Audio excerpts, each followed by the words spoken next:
Hello, everyone, and thank you for joining us today, and welcome to today's webinar from our Build Your Career webinar series, 10 Career Mistakes and How to Avoid Them with Elsa Velasco-Paul. My name is Scott Levine, and I am the Membership Manager here at the IEEE Computer Society. Each month, we host a webinar on vital business skills that will help you excel at your current job and help you at your next job and throughout your career. Topics will be on communication skill, verbal and written, body language, and interview tips, to name a few. Before we get started, just a few housekeeping items. This webinar is being recorded, and you will receive our copy of the slides and the recording in an email tomorrow. You can ask questions in the Q&A box you see on your screen. Also, we'll answer as many questions as she can at the end of the presentation. If possible, please try to reference the slide your question refers to. As mentioned, joining us today is Elsa Velasco-Paul, co-founder and creator of the M&E Group, a marketing consulting firm based in Tulsa, Oklahoma in 1997. Elsa also serves on the International Customer Experience Manager for the Crosby Group. Elsa also trains corporations on both in person when that was allowed and through webinars on numerous topics such as communication skills, solution thinking, personal branding, and productivity habits, to name a few. Elsa, thank you for being here today. And with that, the floor is yours. Thank you, Scott. Thank you. Thank you, everybody. When I was a teenager, and I'm not going to say when that happened, the standard career advice went something like this. Number one, get into a good company where you can stay for a really long time. Number two was never quit a job before you have a new job. And of course, number three was whatever you do, focus. Stay focused on one thing. Become a specialist, something like that, the best in your craft. Well, as probably you and me have guessed, things have changed significantly since then. The job market and the nature of careers and even expectations nowadays, they've changed so much. And right now we see much more acceptance for people who enjoy the challenge of taking new jobs every so often, every 3 years, every 5 years, or those like me that we can just fall heads in, learn every single thing about a topic, learn, and then afterwards, boom, jump into something completely different with equal passion. Times keep changing because of interconnectivity and because of how things have been changing. But what doesn't change at all is what we are going to call throughout this whole experience toxic professional behaviors. These are the kinds of actions or inactions, yes, they have to do with us, that can hurt our career or even doom us. Today, you and I are going to learn to identify what that looks like and, of course, what we can do about it. Hi, everybody. My name is Elsa Velasco-Paul, and like Scott said, I am the co-founder partner at the M&E Group, and we are here based in Tulsa, Oklahoma. What we do is we specialize in giving professionals like you that real extra edge, the stuff that sets you apart and makes you go up to the top real fast. This session, like most of the M&E Group sessions, is going to be a real hands-on experience. We're going to go through a foundational discussion so you guys know very firmly what we're talking about. We're going to describe what is the mistake. We're even going to talk about success. And then we're going to move quickly into careers, jobs, and we're even going to talk about those behaviors that jeopardize our career and get to what we can do to avoid it. So how is this going to work? My suggestion is to get the best use of this time. Make sure that you have pen, paper, crayons, Crayola, whatever you feel like it, and make sure that you write down those questions, those comments, those experiences, because that's when you really start to digest this information, and that's the core of this. I am not the part of the show. This show is all about you. So make sure that you also exchange communication with us here at the chat, and any comments that you have, share them right there on the Q&A section. Like Scott said, If we have comments during the section, we'll make sure that to take care of them. If not, at the end, we'll be more than happy to. Sometimes we do get a lot of questions in time. It goes a little bit against us, but I love connecting with you on LinkedIn. So don't worry about it. I make it a point to make sure to get back with you and answer all your questions, okay? So how did I get here?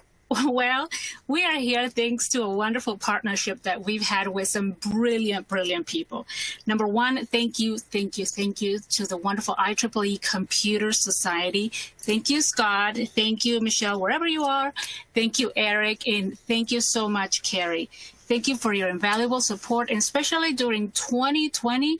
Hats off. You pulled it off where nobody else could. So thank you so much. And of course, thank you so much for our support team behind the scenes. Today we have Mike on the Q&A support section, and he is going to be able to help you again on the chat section. Wait a minute. Okay, I said that this was all about you. How about you? I want to know where are you? What stage are you in your career? Scott, can we do the poll and find out? Great. Can you check here and let me know, where are you? Are you a student? Are you a PhD candidate? Are you retired? Are you part of the C-suite? Are you a manager, a supervisor? And this is very, very important because this helps me tailor this presentation more to you. So go ahead, start selecting where you are, and that way we get to know each other much better.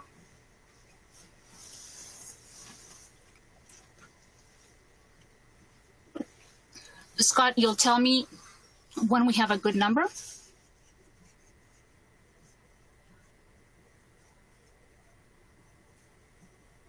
Oh, wonderful. I love this. Wow, this is so cool.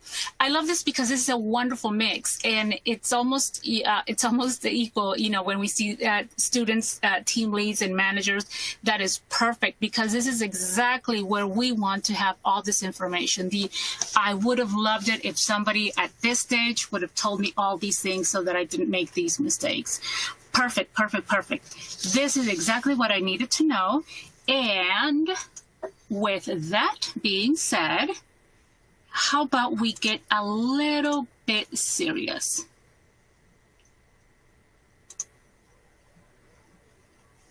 Or maybe not. If you read this disclaimer, you're going to see that it has a lot of humor embedded in it. And the whole point of this is we want to make sure that you understand, number one, that this is not exhaustive. So this is not the one catch-all for every single issue that you would want to understand. But if you do need to use any of the information or the material contained here, please connect with us, whatever ways. You have our email and you have our LinkedIn and you have our webpage, so that we can help you understand and we can help you share that information for your next presentation. We love to help you succeed. And my favorite part is partnering with folks like you for your next presentation. And in case you are wondering, yes, there's no gluten, and do not bleach this presentation. All right, let's start talking about this. Key question. So is a career and job the same thing? Are they interchangeable, or how does it work? Awesome question.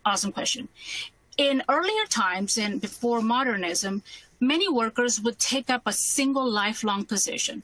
You remember the GM worker that started one day and ended up 35 years later with a watch, right? And that was great. I love that. The concept of an evolving career had little or no meaning. People stay at the same place. But with the increasing use of technology, internet connectivity, this mindset has changed incredibly. Push forward to the late 20th century, and there were so many choices, even for education, that people had the choice of now starting to plan a career from very early stages in their life. Nowadays, we're going to see something very interesting. We're going to see people that, boom, they start to hold several jobs within their career. And it's going to be easier to hold several jobs in the same field of work that defines my career. However, the opposite, which is switching a career, it's going to be a little bit more difficult. And what you're going to see is you're going to have to start from the bottom of the ladder. So specifically, what's the difference between a job and a career? Number one, it's the term, right? A job is going to be a place of regular employment. It can be full or part-time, whatever you choose. Usually you do it for money. That's kind of like the key. And there's going to be an agreement, very straightforward, where I'm going to trade my time and my effort for a specific amount of money. A job is going to have a specific focus, and the main driver usually is going to be I'm earning money as a trade-off. A job is going to be very specific in the start and the end. It's going to have a single period of employment with a single employer. If we look at the career, it's completely different, because the career is almost like the gender and the species relationship. It's going to be an occupation in a profession, and you're going to see that you need to have a little bit more special training, a little bit more skills. It's also going to be a long-term pursuit, because you have to prepare yourself and train yourself and obviously gain some experience, right? Here, the main driver, of course, I'm not going to get idealistic here. Yes, money is part of it, but it also involves a passion for what you do. It's almost like a sense of fulfillment. I love it, and I feel realized when I am, insert whatever your career is. Careers also come rewarded with, a salary and all that good stuff, but you're also going to hear pensions, healthcare, bonuses, plus career satisfaction and fulfillment that we already talked about. A career, as opposed to a job, is going to span from multiple jobs, multiple employers, right? And there's another option. You can span your whole career, quote unquote, throughout your jobs as an entrepreneur. And hats off to you if you're one of those. I love what you're doing. Today, what we're going to focus on those choices, actions or inactions, that can compromise or delay your successes in your career. So we talked about a career. We talked about a job. What's a mistake? Well, why? Why, oh why, are we so terrorized by the mere thought of a mistake? The one time that you spilled coffee on somebody's desk, or when you fell flat in the middle of the hallway in high school. Pretty simple. Mistakes hurt, and they hurt for a long, long time. Mistakes usually cause some degree of pain, of loss, of struggle. And certainly, we might agree that we don't like the consequences of this choice, so that's why we call it a mistake. The irony of mistakes is that precisely what we're trying to avoid usually is what we need to get experience and not do that again. One of the key things that I want people to remember, and if you take something out of it, is mistakes are finite events. It has a beginning and an end. This experience or this pain, this agony is only extended in a memory. To be honest with you, probably nobody else remembers that. And this event happened as a result of our choice. We made that decision to either do something or not do something. So that means we can fix it. And for example, it's my choice to stay at this job even if my boss is making me miserable. Or it can also be my choice to stay at this job even though I'm not being challenged, but I'm very, very comfortable and I'm coasting into retirement. We know that mistakes are going to happen in life, period. So a mistake is going to incorporate two things, and you can see it in those three concepts. Number one, there's an action. It's either passive or it's active. And number two, if you look at it, it's the concept of deviation from truth, a source of truth, or whatever we consider to be true about us. Bottom line, a mistake is an event, and the full benefit of which we have not come to realize until we decide to change the way we perceive it. So there is a light at the end of the tunnel. What about the other side? Well, if we have a consequence of a choice, what happens when I make a good choice? That's when, my friend, success happens. And this one also has another side of the coin.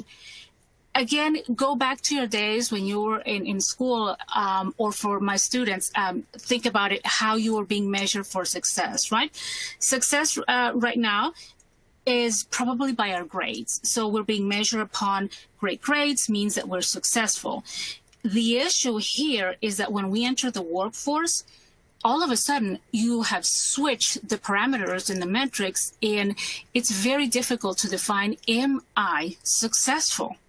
So some people, for example, they say being successful is I have a high earning, high achievements, and a great status in society.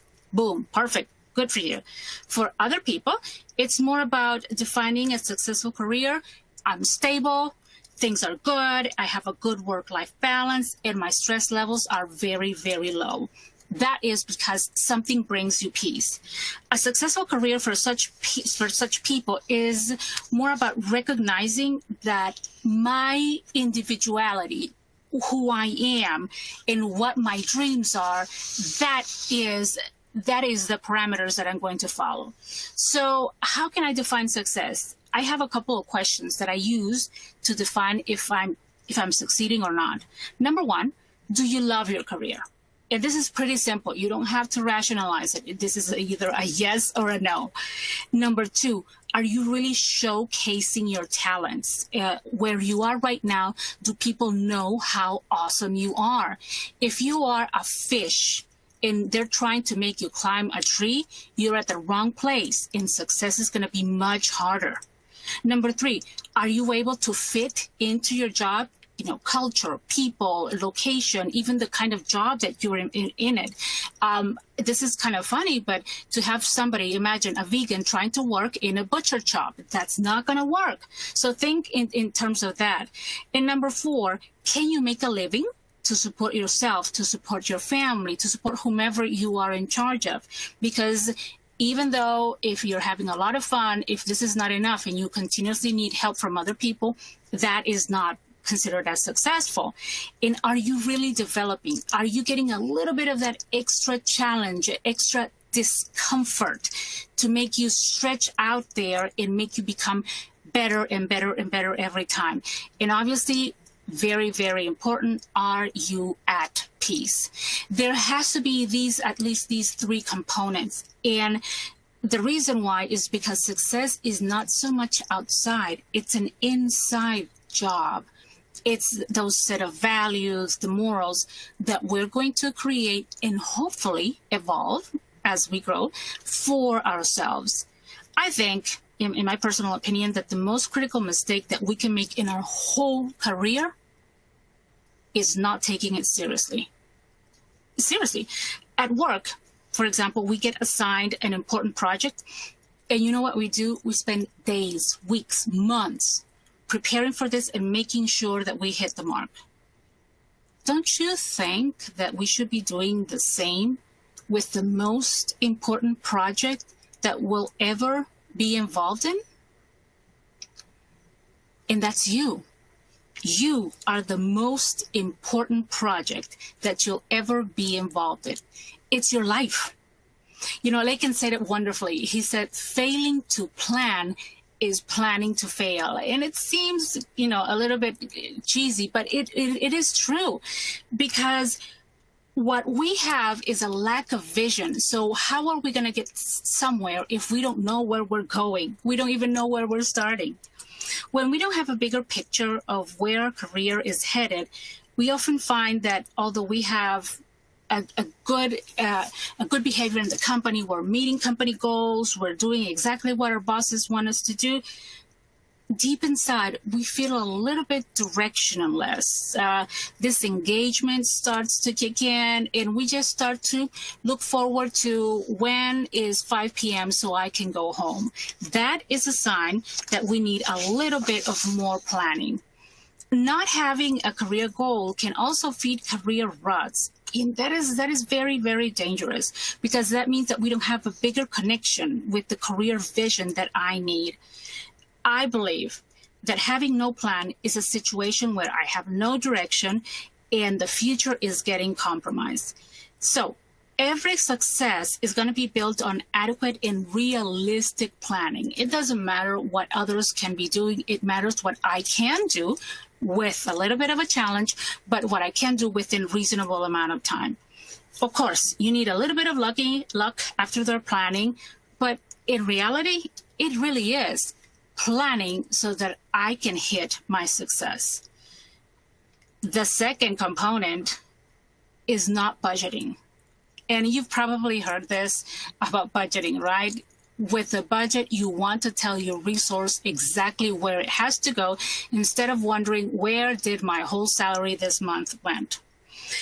A budget is going to tell you beforehand what allotments are going to be given.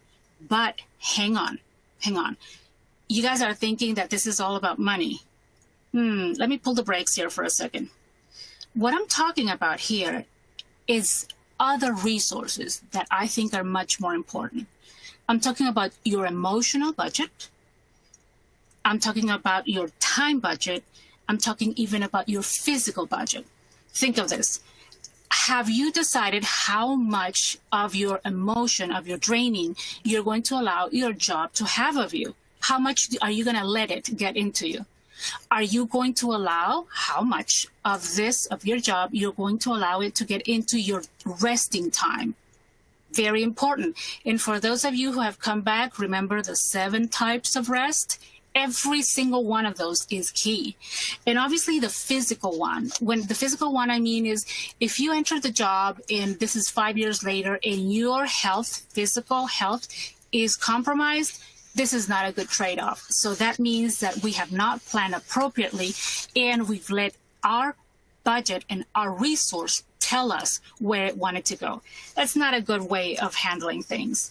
Time, emotion, physical, rest, all of these are needed, and they're so precious that you need to tell them where they're going to go, not they tell you where they're going to go.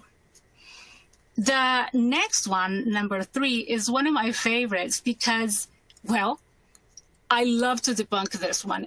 I hear it, and this is so 1980s, when people say, well, it's not personal.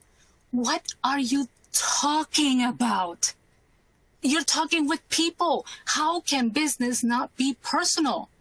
Unless you are handling all your business with no one, you will always be making business personal. And at the top of it, likability is going to be a key thing.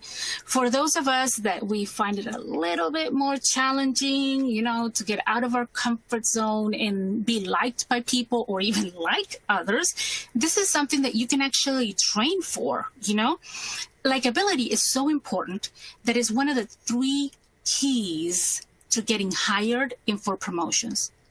Think about it. People, you and me included, we actually like being around people that we like when we have to work with them for 8 hours or so. When we fail to realize that, that is a pretty expensive career mistake that sometimes we figure out very, very late into career. Don't worry. There's a ton of skills that you can develop for that. And if you're wondering, I'm sure that you guys still have that webinar in there. And we do have a great one about emotional skills and emotional quotient that we'd love to share with you. It's really good, and you're really, really going to learn a lot about it. Business is personal, period. It's always been. Relationships, connections, everything that we build around it, they're important. And making decisions based on our own benefit, excluding everybody else, you know what? That's going to catch up with you sooner or later. And the reason is because we are in the business of people. This impact will catch on because this is a business of giving and take. That is self-awareness. Business always involves people. It's because we're working with people. And at the core of that is how big and how safe and strong is our network. Those of us that believe that we can just wing it alone because we're type A's and we can do this, well, let me break it to you. No, you can't. No, you can't. Or you can, but it's going to be so hard. The beauty of a network, it's leveraging on the power of relationships. And it's amazing. It is awesome. There is nothing that's going to be more personal, more powerful than the people around you, your support system. I call it my tribe. To really advance your career, you need to find and make it intentional, not just let it happen. You need to have a good mix of the technical know-how.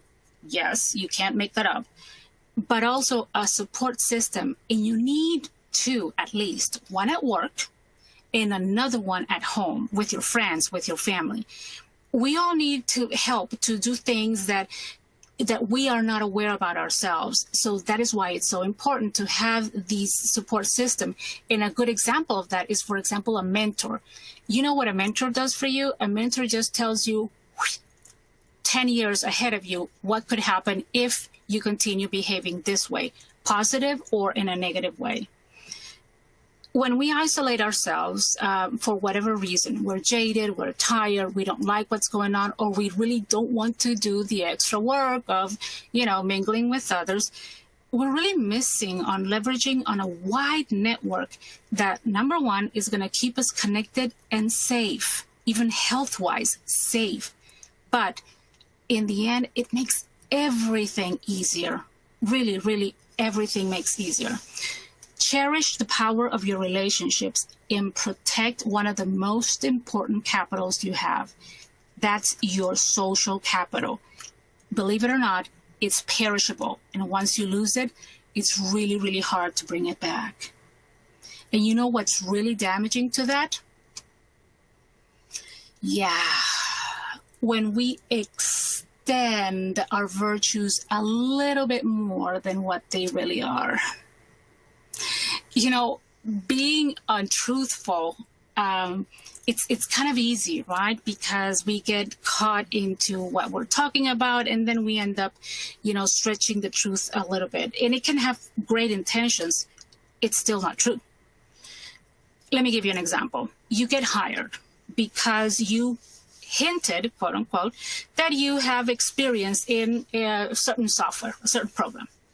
Well, in reality, you took a couple of classes and you played around with it some, but you're nowhere close to being an expert. Well, your new bosses don't know that. You get hired, boom, and now you're giving the first assignment. You guessed it, precisely because of your expertise, you get a team and off you go. If you manage to pull this one off, kudos to you. But the high price of stress that you're going to go through is going to be ridiculous. And you didn't need to.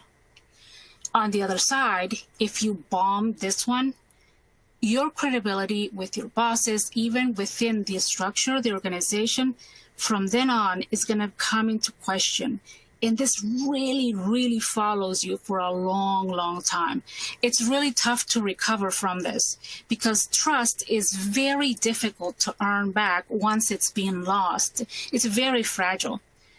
Now, I want to talk about another side of being untruthful, but that not a lot of us talk about, and that is when we're being untruthful to ourselves. Let's talk about being underqualified. Some of us consistently underapply. That means we have a job, we are super qualified. Even the people that interview us say you're overqualified, but those are the kind of jobs that we aim for. Why? That, in a sense, although it's a milder form of being untruthful, in my mind, it's even worse because we're being untruthful to ourselves and we're not recognizing our work, our efforts, and our merits.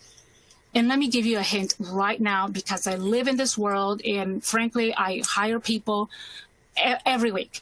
You don't have to have every single qualification that you have there. You need to have the essentials, the core, obviously, what the job is all about, but not every single one of them. Don't exclude yourself. Don't do that. Let the recruiter be the one that tells you that that is the case. And probably the reason why we are untruthful is because we hate difficult situations. Do you know why? Because they're scary. We don't know what's going to happen, and it feels that our safety is compromised, period.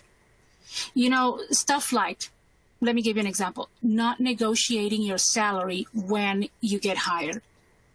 Guess what? Educated risk takers, people that continuously go and they negotiate their salary, they negotiate raises, they go for it in an educated, they plan for it, they investigate, they monetize at least 30 to 40% plus in earnings over those who settle for self-pays in their career. Approximately 30% of employees in the private sector say that they have never negotiated for their salaries or even vacation time. And what's kind of sad is that men are still more likely to negotiate their salaries than women. That's really sad. The problem with this is that the effects, it doesn't just stay there set in time. This stuff is going to follow you. An increase this year, for example, it's going to mean a larger raise for the next years, right? All right. It's also going to mean larger bonuses, larger packages. Fine. Let's say you move, you go to another job. Sorry to share it with you, Charlie, but it's going to follow you too, because they're going to ask you, what was your last salary? If we monetize all of these earnings that we left on the table, it could earn up being at least $1 million lost earnings over our lifetime. So why do we do this? It can't be intentional. We do this because rejection is really, really painful, and it's really, really hard to take. But you know what? You are so worth it. You are. And that's more important than the possible rejection or the possible pain that you could experience. What we need to do here is we need to start to become comfortable to sell ourselves professionally and consistently. And the way that we do that is by preparing ourselves all the time for what we call these difficult conversations. How do you prepare? Well, we need to continuously practice these in small slots. So there's tons of strategies, assertive conversation, negotiation skills. Again, we have at least 10 of these webinars and workshops set in place that we can help you with. But it's key that you start with little chunks so that you get very, very comfortable after practice. And any other questions that you have, please let us know. The key is, let's monetize and take educated risks so that the money draining stops here today. What is another reason why our career sticks in a rut? Because we like where we are. The thing with complacency, it's kind of interesting and funny. T. Boone Pickens said it wonderfully. He said, just like failing to plan is planning to fail, like he said, T. Boone Pickens took it a little bit further, because he said, a plan without action is not a plan, it's a speech. And that's exactly what happens with complacency. It's when we stop acting on what we need to do to become better. If you go to a gym, you know that your muscle has to hurt a little for you to become better. In our jobs, the same thing has to happen. Complacency is a little bit about feeling satisfied with the way things are, so I don't have a lot of motivation to improve. I'm actually engaged. I love my job. I love the people, and I'm accepting the now. That's dangerous. That's really dangerous, because let me tell you what happens with complacency. Complacency is super comfortable, but it's terrible. It's like quicksand. You don't have to do much to survive, but it's going to be really, really hard to get out of it. So my suggestion, don't get into it. Make sure you're never in it. What is a good way for you to make sure that you don't become complacent? Don't stop trying. Ever, ever. And one of the key failures that people do is that we quit. We drop the towel because this is just too hard. Well, you know what? Things are going to be hard at some point or another. And although it's going to be pretty cliche, you've heard it many times, quitters don't quit, winners don't quit. Someone once said that hard work is always going to beat talent. And I love it because you can have a lot of talent, but if you don't apply yourself, that's it. Talent and skills are absolutely needed, and that's what you need to start up a career. But what you need to follow through is you absolutely need to remain in your career, and you need to have discipline. To do that, you need to leave your comfort zone and make things happen. You can admire other people, famous people, celebrities that have made it. But if you read the real details of their lives, you're going to be surprised to find out how much work and how much sweat they put into making something happen, and how many times things didn't pan out. The point is, you get up and you try again. But this time, you know what didn't work. It's the attitude that when things are not working, well, I see them as a learning opportunity. Challenges come, I brace myself, and I determine in my heart that I'm going to face them and that I'm going to learn from them. I encourage myself. I don't need anybody, because this is not my enemy. This is just going to teach me what doesn't work. Make sense? If that's the case, is there something else that could really be messing me up in my career? Yeah, and this one is kind of tough to detect because it's all over, really all over. Yeah, distractions. And distractions are deadly because they're everywhere. Sometimes they're not totally avoidable, but yielding to a distraction, it really harms our careers. A distraction is going to be essentially anything that takes my mind away from what I should be doing. In this case, away from my job, my career, or the project that I should be doing. So even a coworker that comes to say hi in the middle of your job and just say hi, maybe, every day, that's a distraction. You checking your phone every 2 minutes just to see if somebody emailed you, that's a distraction. You having something in the background of your computer, just checking, for more emails, or even checking the news, or even checking another project that you have, that's a distraction. It's any activity that is going to make you lose focus. So how do we do that? Well, let's learn to draw a routine. I call it a plan, a swimming lane that helps us stay focused and not have to think about how am I going to stay focused for today. We can't predict what's going to happen the next minute. So the safest thing, so that we end doing things when we're supposed to, is always finish our work before we engage in leisure, in anything that means finishing work. That way, when I'm done with work, I can go and enjoy myself and have a really good time. And my career is not compromised. Pretty cool, huh? So, well, if I don't allow distractions and I fix that, seems pretty cool. Seems like I know absolutely everything I need to know. Well, yeah, humbleness is very important, or what I call failing to learn. Those of us that have a really hard time understanding that we did make a mistake, that it was us and it was nobody else. It wasn't our boss, our coworker, the circumstances. We did it. We need to own it. Well, we're missing a really, really valuable lesson. We need to keep in mind that what caused our previous failures is key so that we never repeat those mistakes. Failures in the past is going to be one of those ways that we gain experiences. Remember the mentor story? Right. So the mentor is just telling us, when I was your age or in this stage, I did this and this and this. Don't do that. Exactly. That's the purpose of having mistakes. You can learn from it so that you don't repeat it again.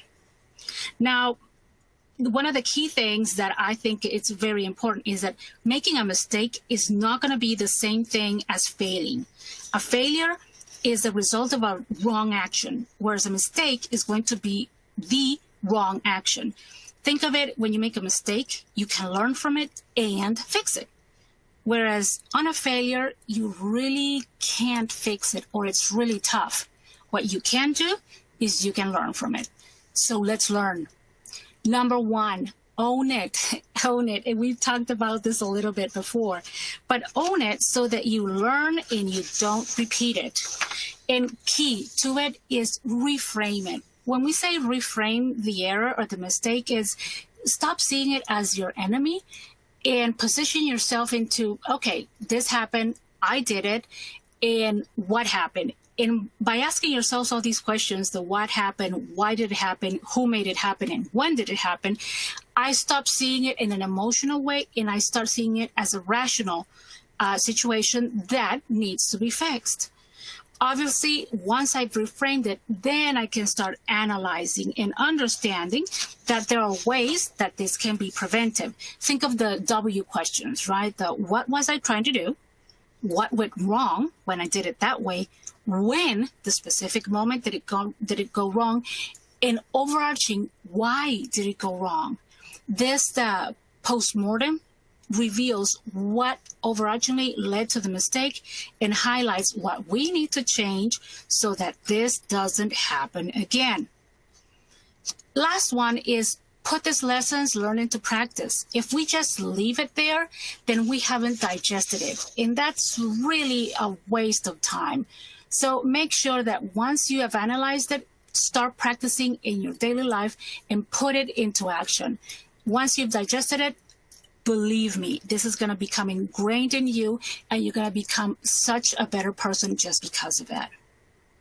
Now, are all mistakes terrible? Not really. Some mistakes are awesome. Yep, you heard me right. The really, really big ones, big mistakes. Hear me out. You have to avoid the tiny mistakes, right? The careless ones, the reply all, the spilling coffee. That's just carelessness.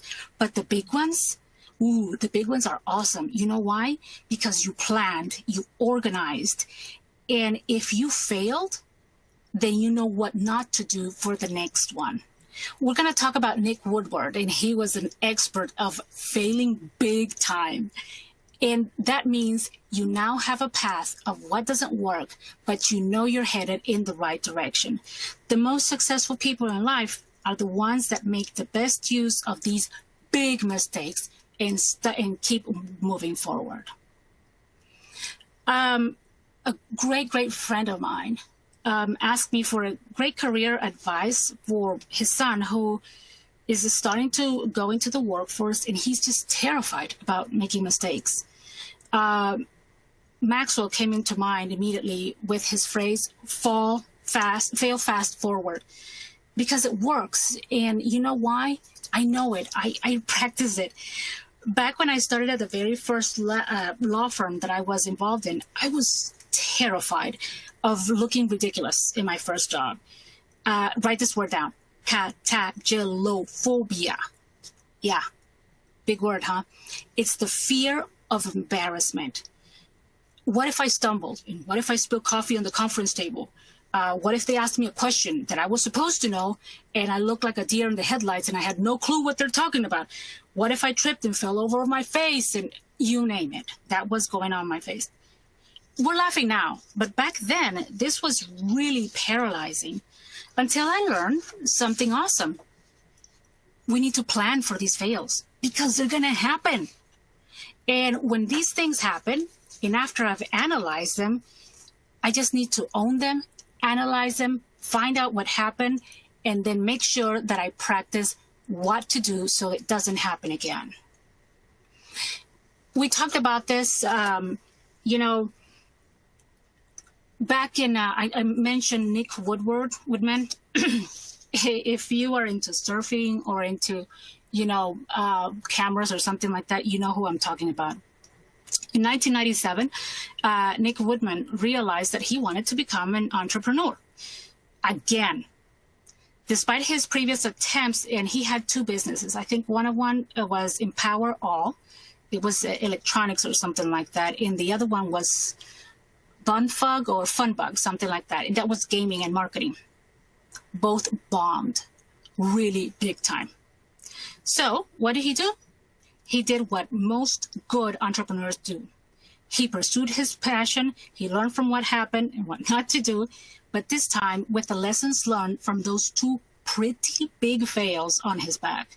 He loved surfing. He loved traveling. So he decided to embark on a surfing tour.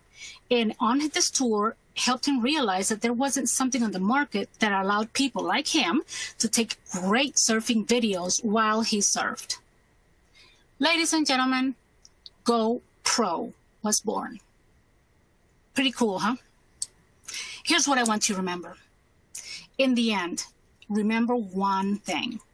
Every time you fail pursuing your passion, you are one step closer to where you're meant to be. Keep going. You got it. Thank you, everybody. Any questions? Thank you, Elsa. That was a great presentation. I think everyone got something really excellent out of this. Let's start scrolling through some questions. Let's see. Let's find one.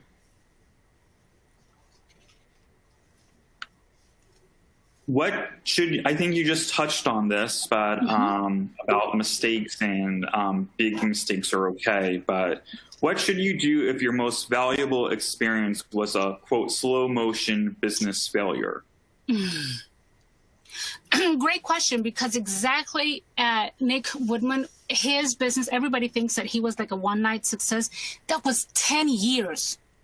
10 years. And within those 10 years, he had a lot of more misses than he would look like. I think that the key is put things in a piece of paper and tally your wins and your losses. We tend to remember more the losses than the wins. And that's why putting it on paper helps us get things in perspective. If we really are having more red than we're supposed to have, green, then this is a good time to understand, are we in the right business? Are we doing the right decisions? Do we have the right people around us? Am I the right person?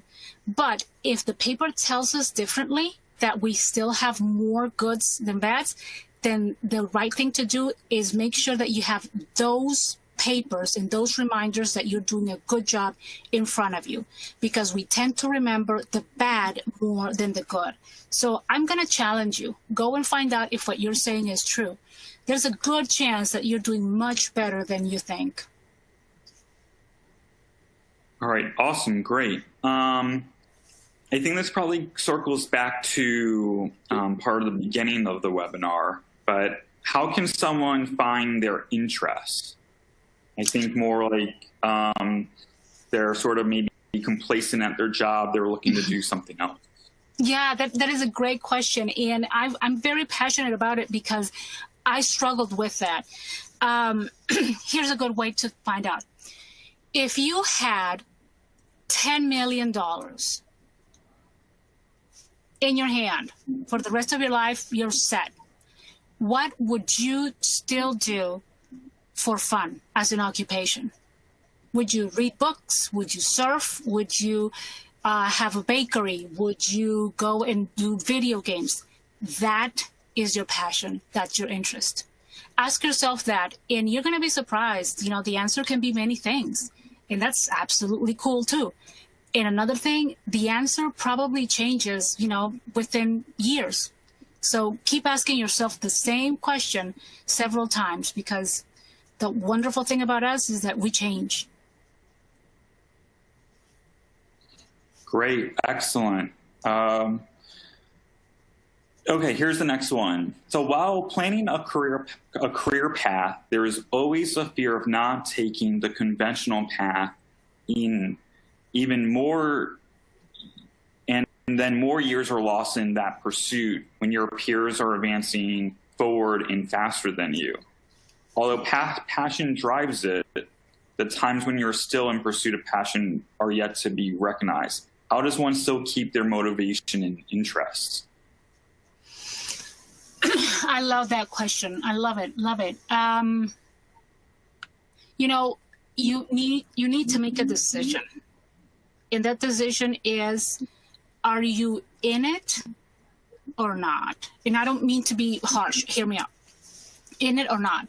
As in, are you still okay today to keep moving forward? Now, remember this. Whenever you see that people are moving forward and they're doing, they're getting promotions in their job, I have a great example. Beautiful lady. She used to work for a pretty big company, an oil and gas company, and she was in the digital marketing. She was, mid-level.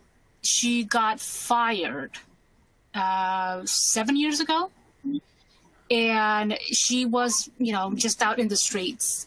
She decided that she was going to start her own company. For 4 years, man, oh man, did she struggle. While everybody else that was still in the company, they were doing great. They were getting promotions and so forth. This year, the person that was the director of that company is probably in the mid six figures. Her company, my friend's personal company, just broke, and I think they're closer to $5 million. So it pays off when you are consistent, when you're disciplined, and where you're truthful about what you're doing and where you want to go. It absolutely pays off. Number one, don't quit. Don't quit. If your heart is in it, do not quit. And surround yourself with people in situations that support that.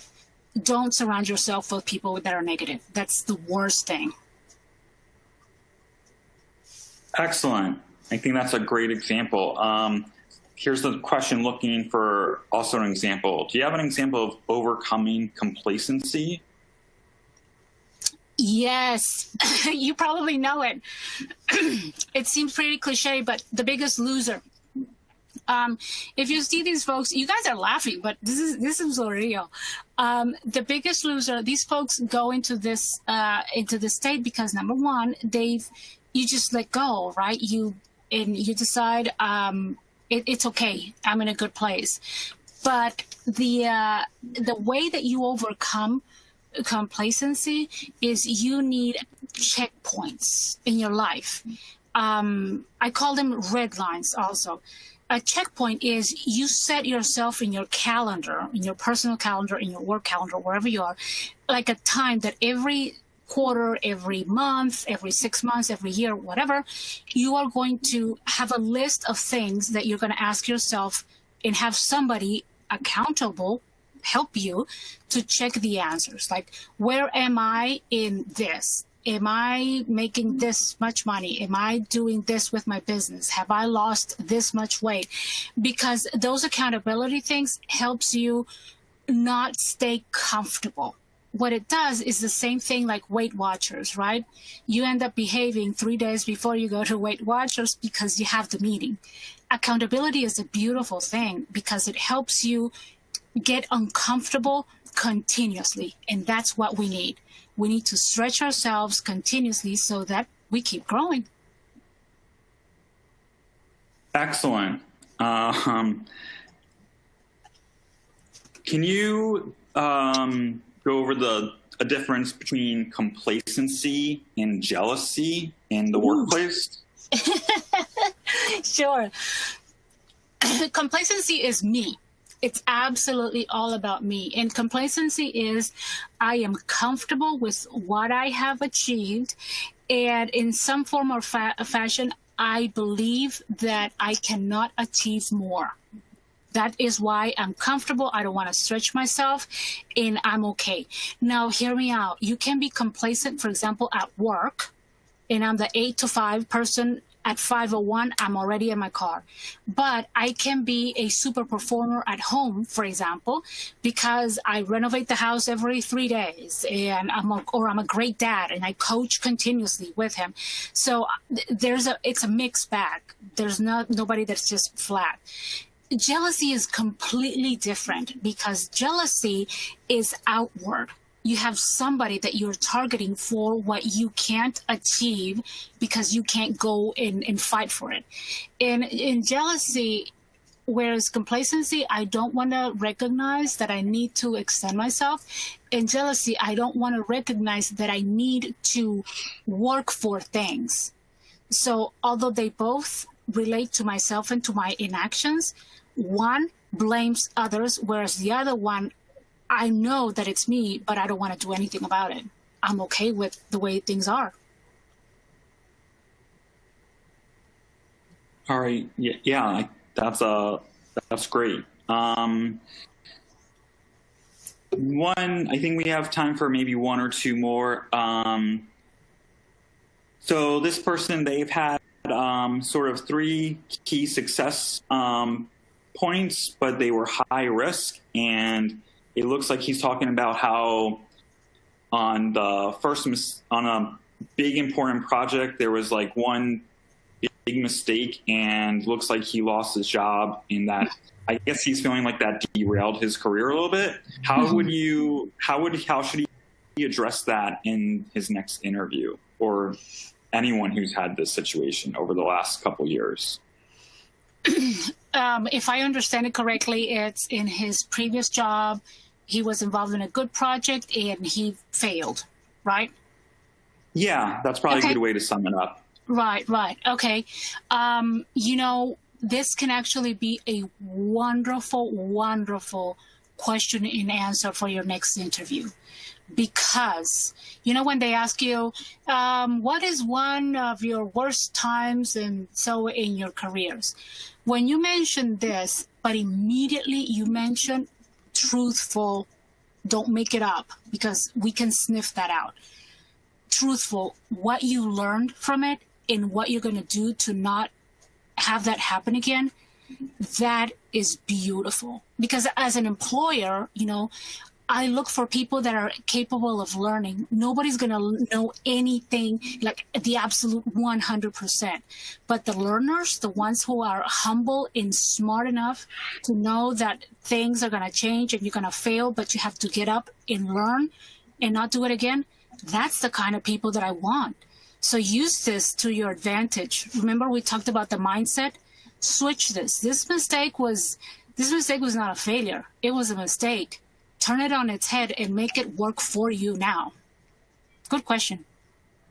All right. Yeah, I think that's a great way to handle advice on how to handle an interview. All right. Last one, Elsa. When it comes to networking, what is one icebreaker you would recommend to start a conversation with a person who's a bit higher in their career or further along in their career?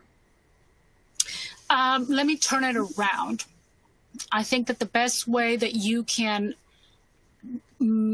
start relationships with anybody, doesn't matter the status, is make yourself the best listener there is. As human beings, we want to be listened to. So it's not about what kind of questions or what kind of things we say. It's about what words or what questions we do that are honest about me wanting to know, what about you? What are your interests? What makes you tick? What is it? And you're going to find yourself that sometimes you just go into a circle and you listen for a good 5 minutes just to see, reading the room and reading the person. And then at some point, you're going to say, this is it. This is a good question that I really want to know about this person. Ask the question, stay engaged, make eye contact, but stay engaged with the question. And the feeling that you really are interested, it's going to come through. There's nothing much more powerful than being honest, because we, as human beings, we feel it. And that's when the connection happens. All right, great. That's a really great tip. All right, I think we got to just about all of them. All of the questions. If we didn't get to your question, we're sorry about that, but we are out of time. Again, thank you everyone for attending.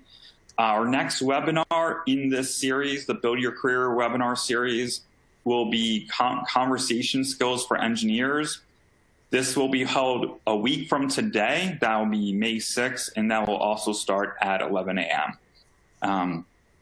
The IEEE Computer Society is holding 4 additional webinars in May. The titles for those webinars are Controlling Malaria with Agent-Based Models. For our IEEE members in attendance today, we'll have tips on a successful senior member grade application.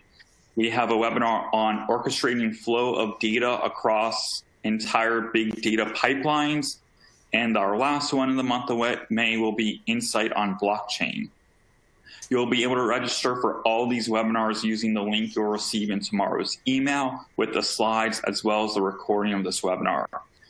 Again, I would like to thank all of you for attending and also for sharing her great knowledge, all those great tips, and for the 10 career tips she shared and all the tips she shared in the Q&A session we just had. So thank you again, everyone, and have a great rest of your day.